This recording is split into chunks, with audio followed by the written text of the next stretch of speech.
I'm Patrick Tsang, global citizen, investor.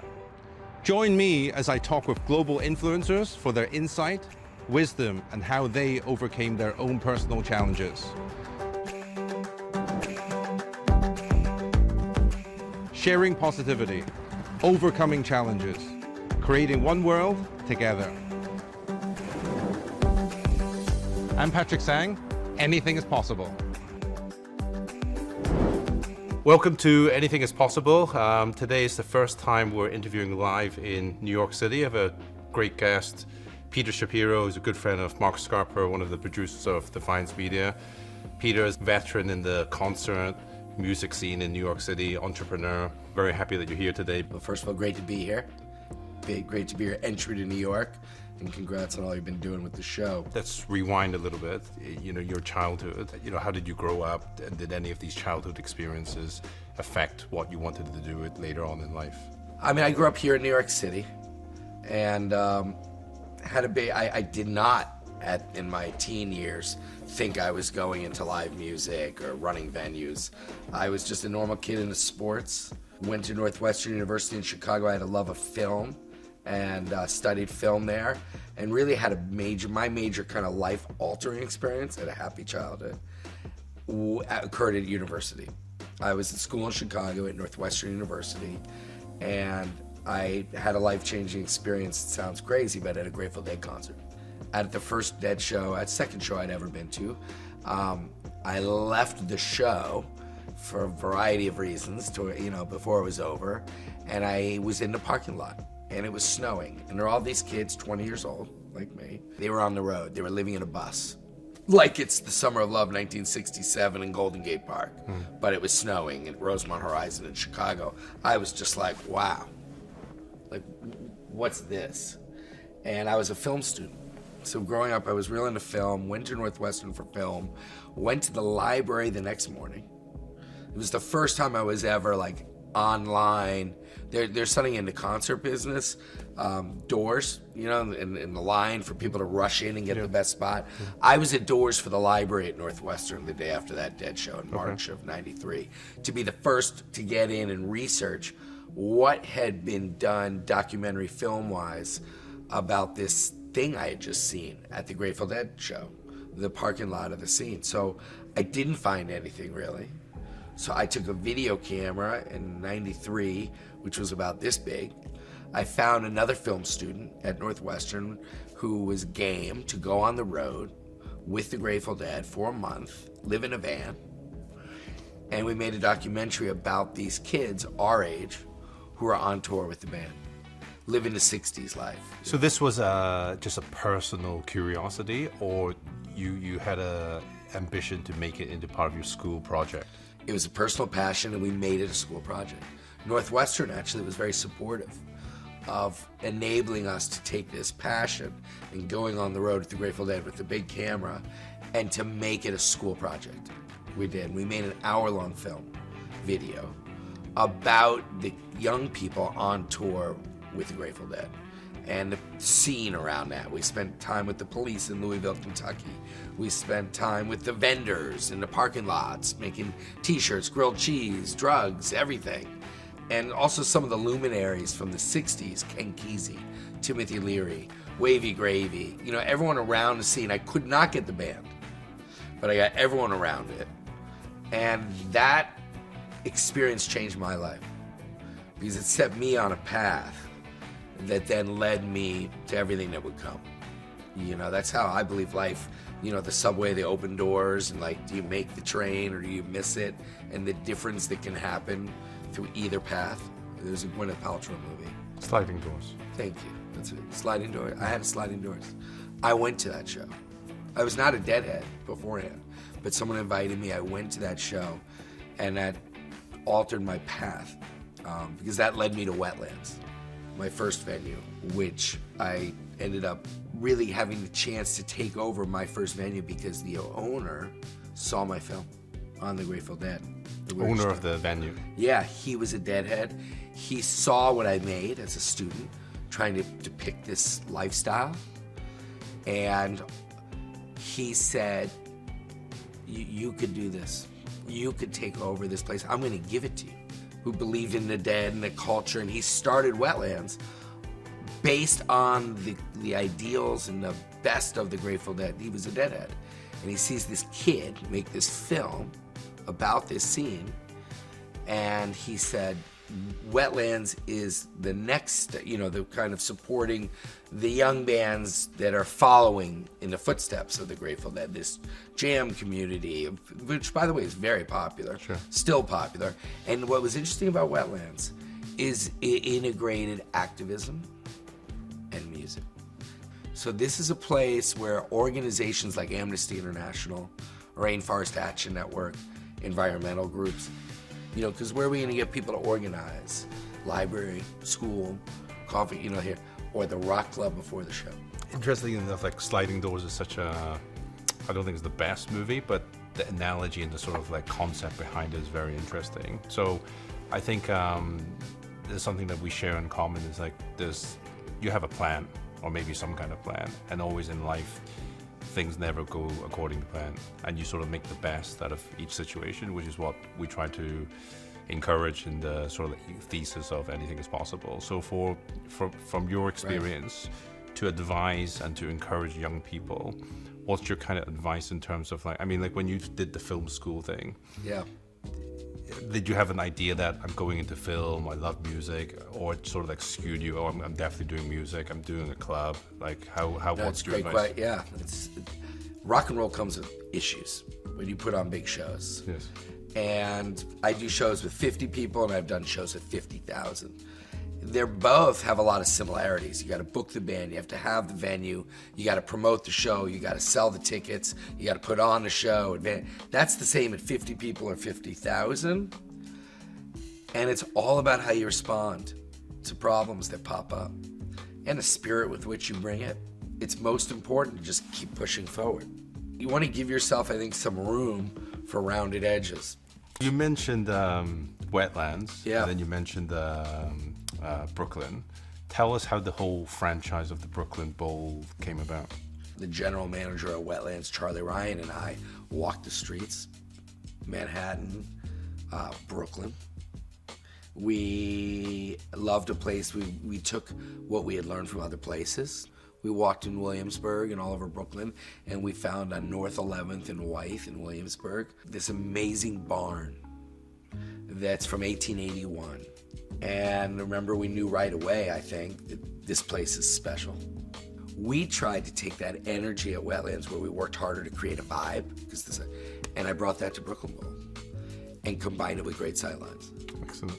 Yeah. So, on a sort of like inspiration from your Sliding Doors, the pandemic has changed the world upside down. I was talking to the studio guys here, saying that they actually ended up making more money during the pandemic because they had a lot of like no-touch kind of like remote control filming. How was the pandemic experience for you guys? The pandemic was tough. It sucked. Just because we went dark for like a year and a half, our venues, all of them. We did streaming. We adjusted. We started that. I don't know if I could open it the same way it opened in 2009. So on a personal note, how did you adapt and reinvent yourself, family life, business life, as a result of the pandemic? A benefit of the pandemic was just being able to be home. But when the shows stopped, I was able to stop too, and be home, and I have 2 kids.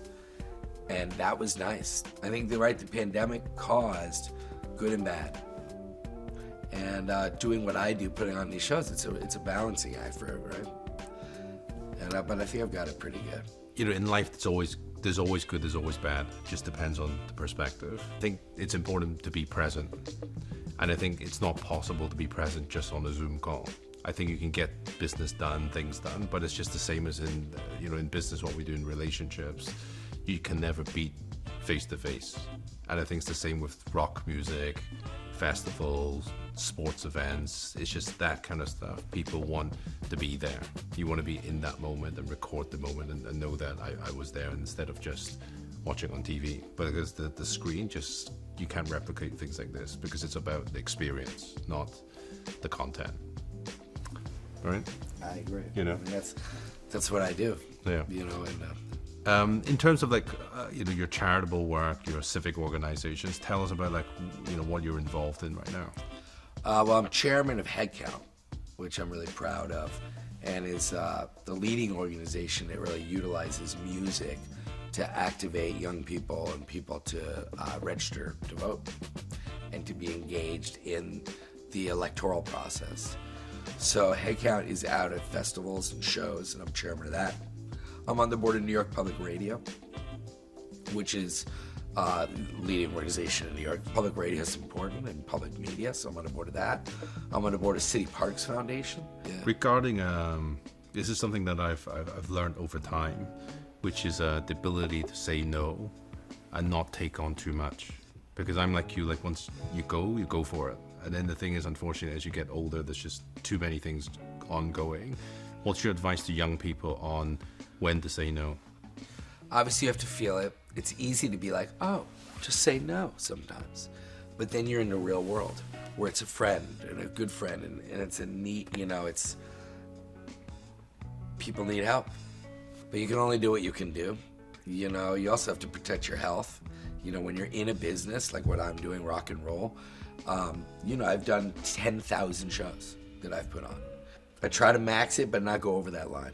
When did you have the inspiration or the thinking behind combining music to help create awareness and get young people to get involved? In 2008, I did 8 big festivals in one day. So my effort with Earth Day was to create a singular festival around the country around Earth Day. And what is your vision in terms of the future of social impact and music? We got to do a better job of trying to integrate activism in music. There's so much serious stuff going on. Politics is such a part of our day-to-day life, every day, all day on these things. Your Instagram, your Twitter, it's a different world. People are seeing that all day long. Now, I'm sitting here thinking, damn, maybe I got to do more. I would say this, Peter. I don't think you should be so, harsh on yourself. You've done so many things. I think like you said, one thing in your answer just now is that the world's changed. You can't replicate things in the past, and the pandemic is a example that life goes on. It changes.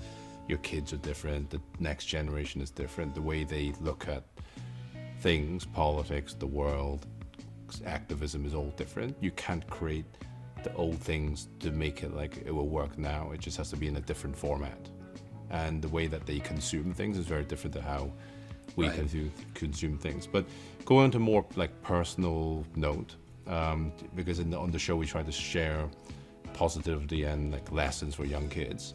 What's been the most significant setback for you in your life? I had an experience. When John Kerry ran for president, I had the lead spot to produce the inaugural concert with Quincy Jones. I was gonna have this big idea, and this is 2004. And I was on the phone with the guy I was gonna do it with. Mark Ross was in LA with Quincy at some event, saw the person who was gonna run the inaugural. You're gonna get it. I teed up an idea that Quincy liked. I swear, we were gonna put on the inaugural concert. The day before the inaugural on the National Mall. He didn't win. And then I had a second chance when Obama won of an idea, and I came in second place, my idea. And so I was like gut punched. This is my dream to make this thing. It almost happened in 2004. It doesn't. I have another shot in 2008. I lose out to the people who do the Kennedy Center. You know what I did do that was smart? They said, well, do you want to help produce the videos that'll run on the mall before the concert? And I was tempted to be like, no, I wanted to do my thing or nothing. But I was smart and said, yes, I'll still want to be a part of doing something positive and being a part of this. So it was a great lesson for me. It was really painful. I mean, the Kerry thing, I was sick because I went from a 100 to a 0. But the next thing I learned, I'm really glad that even when you don't get it, but you have an opportunity to kind of do second place and being a part of it is a lot better than just saying no. How did that affect you, and what's your sort of like takeaway from that in terms of how we should all do better in terms of managing our egos? I focus on the execution side and not the meaning side too much.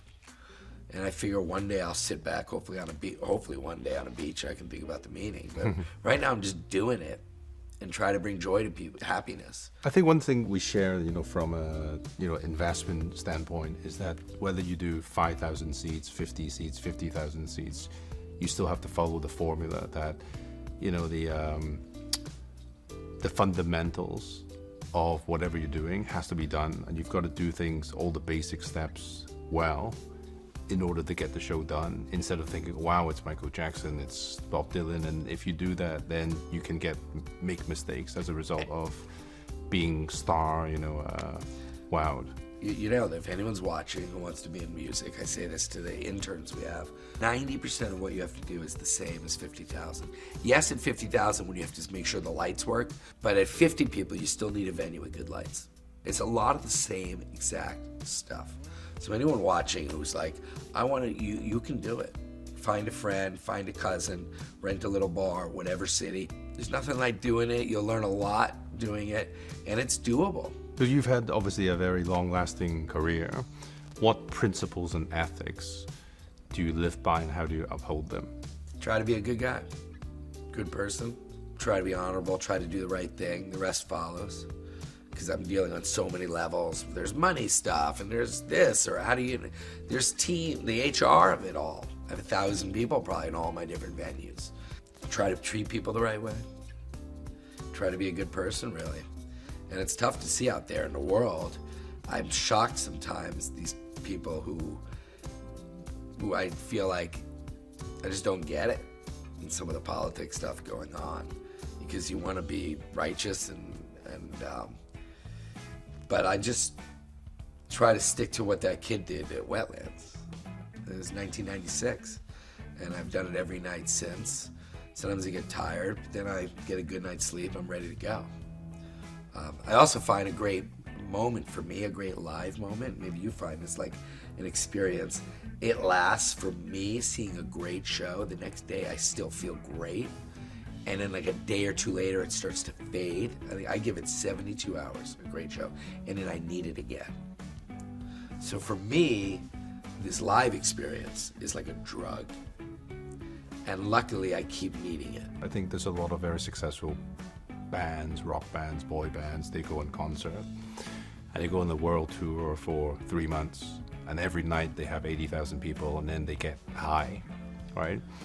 And then when the tour finishes, they go home and they face a lot of like mental issues because they can't get the high anymore. And then they get into a lot of trouble, drinking, drugs, and whatever it is. So in this kind of business, how do you like deal with that? The yin yang of life. Yes. I'd recommend having a kid. By the way, if I didn't have kids and have to go home and take my kids to school for a lot, I think that helped keep me on the road. Because when you know you have to go home and take your kid to school, that's even more powerful. Like, you have a husband or wife or spouse or boyfriend, I got to go home to them, or girlfriend, But when you have to take your kid to school, you go home. And when I can integrate positivity and host a nonprofit or a fundraiser for the right candidate, issue, that makes it all the better. And maybe, thank God, in a way, the COVID, it was really hard. But it gave me that time that I needed to regenerate energy so I can do it. I'm almost 50, I'm 49. And I've done it every night since 23. And I'm ready let's go. 23 more, huh? Yeah, I'm ready to go. I mean, sometimes I'm tired. I go back and forth. Sometimes I'm like, wow, 23 maybe. But I'm addicted. I love it. I love seeing smiles on people's faces. I love the show. It's what I do. Sure. So who's your role model? There's Chris Blackwell, who's started Island Records and discovered Bob Marley and discovered U2. He's British and lives in Jamaica and really helped bring reggae music to mainstream prominence, and started in 1959. He's 85. Started his music career. Like, he's a true gentleman with great class and great knowledge, and he's still being creatively active. Chris has been someone to help me in my career. You always, for me, Bill Graham, who is the most prominent American concert promoter, was the greatest promoter in rock and roll and would come up with big ideas and reinvent the presentation of rock and roll. There's a promoter named Ron Delsner, who's also 85 and is still going and still has that energy. And I hope that I don't lose my energy for it, but these are people that I look to, that I aspire to be like, try and do it, try and do the right thing. What do you think is the single most important factor in your success? Well, I think this idea that we've talked about, that the second shot is more important and influential than the first shot. You don't have to pick what you're going to be in life and do as early as people don't retire at 62 or 65, 70. People are still 85, 90. So you have more time. I think don't rush. Feel it out. You can go into your 30s and not know, I'm going to be this, I'm going to do this. I think that's different from just one generation ago. Life is how you respond to things. Whatever your career choice, your choice in personal life, business life, it's how you respond to challenge, and it's a crazy world out there. But when it's easy, it's easy. It's pretty easy when it's working. When it's hard, it can be hard, bro. So that's what I would tell anyone out there. It's like, if the first shot goes a little into the sand or into the heavy grass, you can still whack the second one and hit a good one. And honestly, where the ball lies after two, if you hit a good second shot, you're good. No one's gonna really remember that first shot. So what is sort of like the legacy or the mission that Peter wants to do? You know what I feel good with is that I've built my thing, my organization. One nice thing about scale and being big is, like, if I fell off a cliff, and I have no plans to, but if I did, it could keep going without me. And that took a while, like, to build up the team to a place where I do feel good. I know they could do it without me. And that's a powerful, I think, legacy, that what I do and how I do it. So I think I've done enough trips to all over the country and all these places I do shows that the people in these different cities where I have venues, they know what I do, they know my energy, and they've gotten my osmosis, my DNA. And so if I chose to come visit you in Dubai, the shows would keep going. Great. And what's your life ethos? My life, honestly, I've pulled things out of the toilet several times. And I mean that figuratively, not literally. Projects, big things, it's gone. It's done. I reached into the toilet, pulled it back, and brought it back. Like, it's not gone until, it's not gone. I've kept trying on certain things. So that's it. I'm not afraid to stick my hand into the toilet, to grab it and bring it back. And what's the next big thing for Peter? I got a good one coming. So I have to wait. Yeah, you're gonna have to wait and see, but it's coming. I got an exciting one coming.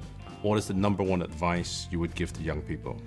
I think you have to start, and you can do so much on your own. And again, back to this idea of doing a show with 20 people or 50 people. Some people, I've been with the interns, they're like, no, I want to work at a big venue. I want to do it big. It's like, you just start small. But you have a good name for your show, and it's the testament to anything is possible. You just got to keep trying, and don't be afraid to pivot a little. Don't be afraid to respond to something not going right, because the second shot's the key shot.